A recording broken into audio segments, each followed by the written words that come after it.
for joining me for this video. Today we're going to be learning about energy levels, shells, subshells, atomic orbitals and electron configuration. And these are the learning objectives. So we're going to learn about the number of electrons that can fill the first four shells, atomic orbitals including as a region around the nucleus, shapes of s and p orbitals, the number of orbitals making up sp and d subshells, how the orbitals fill out, and also the deduction of electron configurations of atoms and ions. So now we're going to look at electron configuration. This just means where the electrons are placed.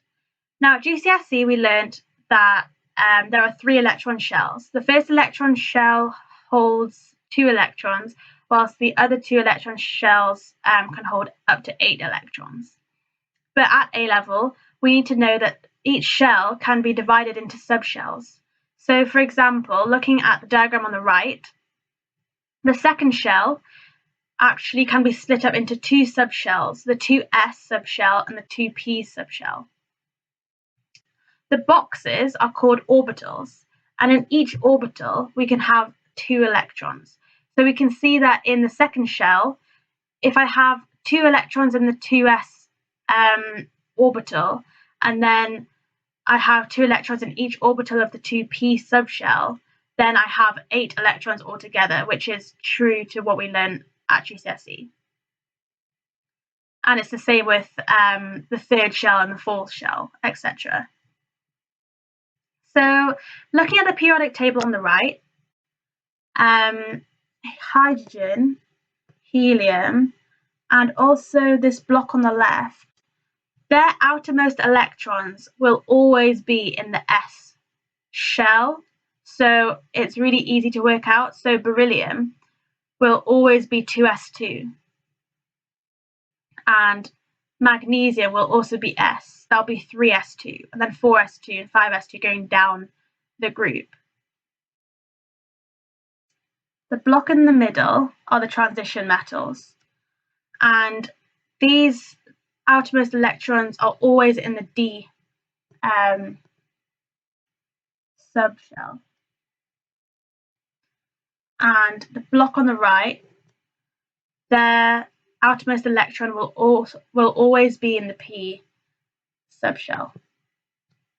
So it makes it a lot easier for us to remember or to work out. So for example, if we look at silicon, we can see that silicon is in the p area, the region.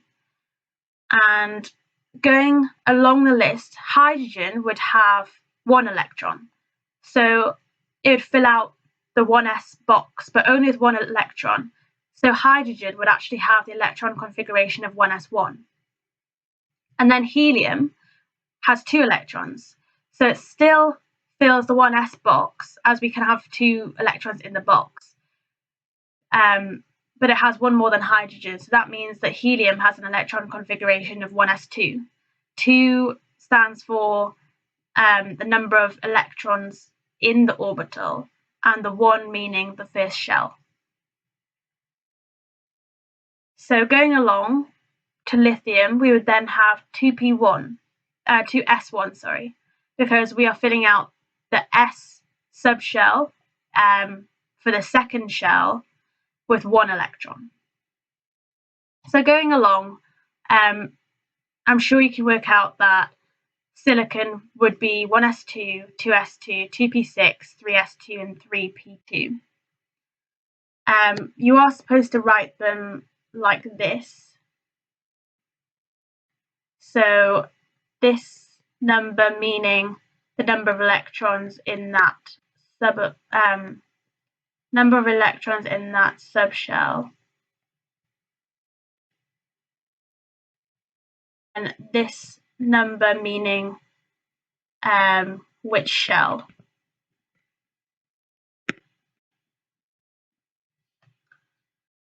But there are 2 really important exceptions, and these are chromium and copper.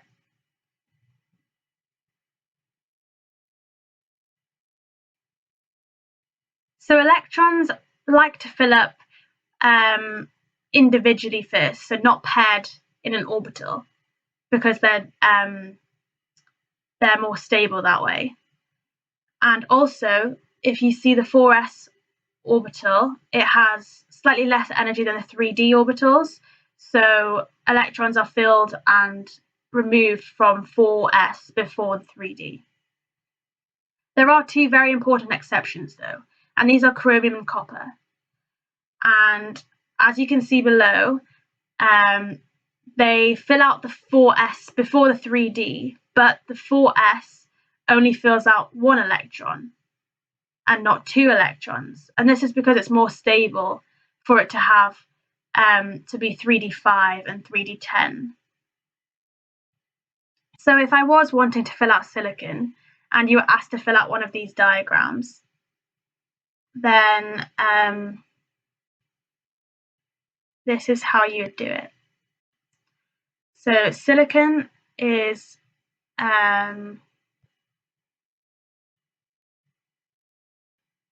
1s2.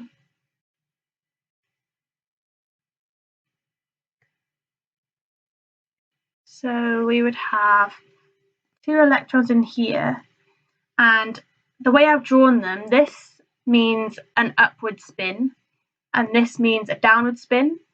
And electrons actually have that feature, but when they're paired together in an orbital, they can't have the same spin. So we can't have two electrons that go like that, or two electrons that go like this. It has to be opposite, so it has to be this one. So we filled out 1s2, and then we have 2s2.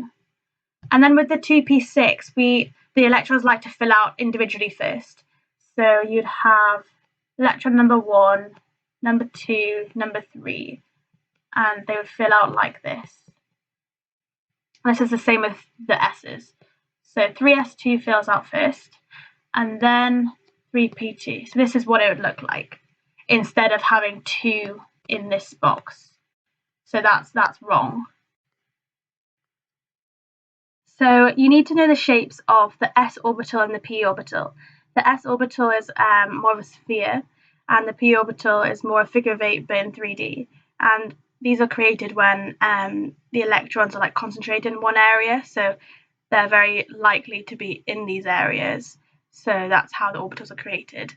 I've just included D because it looks nice.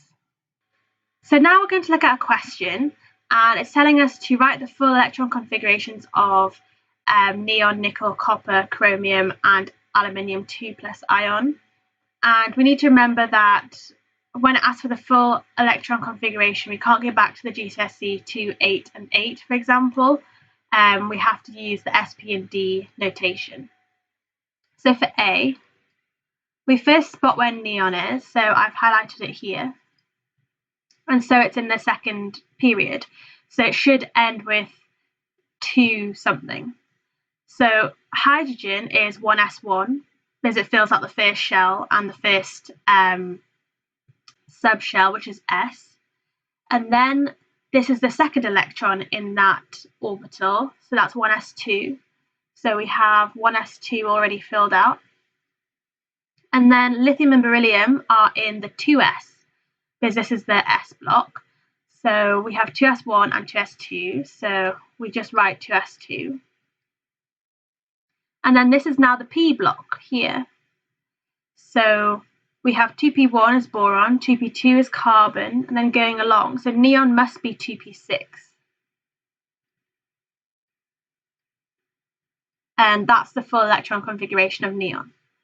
For B, we do exactly the same thing, but with nickel. So nickel is transition metal. So again, we go along. We have 1s2, 2s2, 2p6. So we know that takes us to neon. Then we have 3s2, 3p6. And then we need to remember that 4s fills and empties before 3d. So then we fill out 4s2 first. And then we get onto the Ds. So these are the this is 3D. So 1, 2, 3, 4, 5, 6, 7, 8. So nickel must be 3d8. For C, copper, we need to remember that copper and chromium are a bit strange. So these are two examples that you have to remember because then you can't work them out like normal. You just need to remember what's different about them. So we have up to 3p6, so we have up to argon. So 1s2, 2s2, 2p6, 3s2, 3p6, taking us up to argon. And then what you need to remember is that 4s fills before 3d, but in the examples of copper and chromium, only 1 fills out the 4s. So then we have 4s1, and copper, if we count along, it should be 1, 2, 3, 4, 5, 6, 7, 8, 9. But because we only filled out the 4s of 1, that gives us 10 in the 3D. And the reason it does this is just because it's more stable to have 3D10. So chromium is similar, so we can fill it out up to 4s1. Then we count along to see what it would be originally. So 1, 2, 3, 4 before.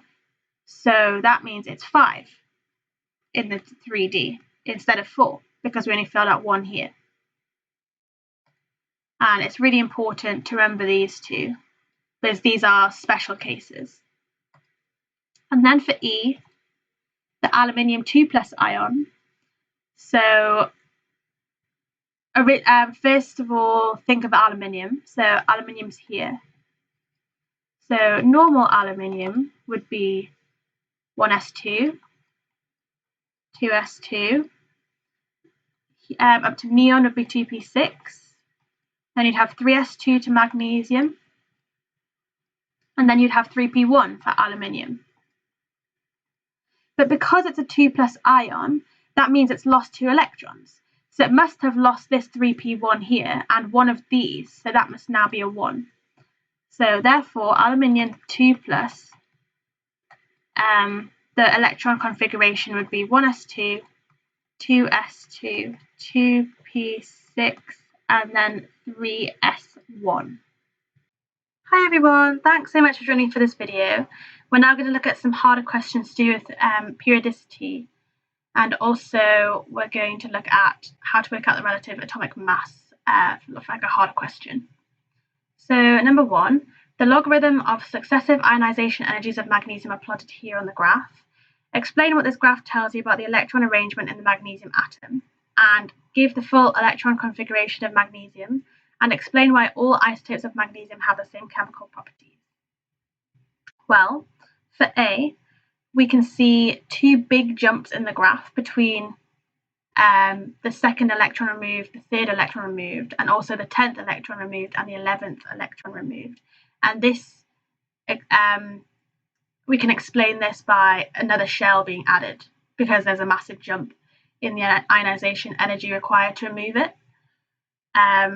So we have 2 electrons with the lowest ionization energy, and these are the first 2 electrons removed, and these must be the ones in the outer shell, so they're the first ones to be removed.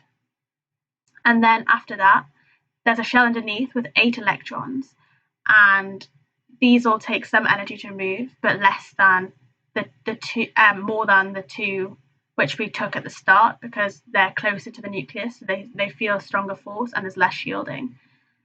They increase generally, and then there's a big jump again when we jump another shell, and this is the shell closest to the nucleus, and there's only 2 electrons, and so they take the most energy to remove because they're closest to the nucleus. They can feel a stronger nuclear force, and there's no shielding because it's the shell which is literally around the nucleus. For B, give the full electron configuration of magnesium.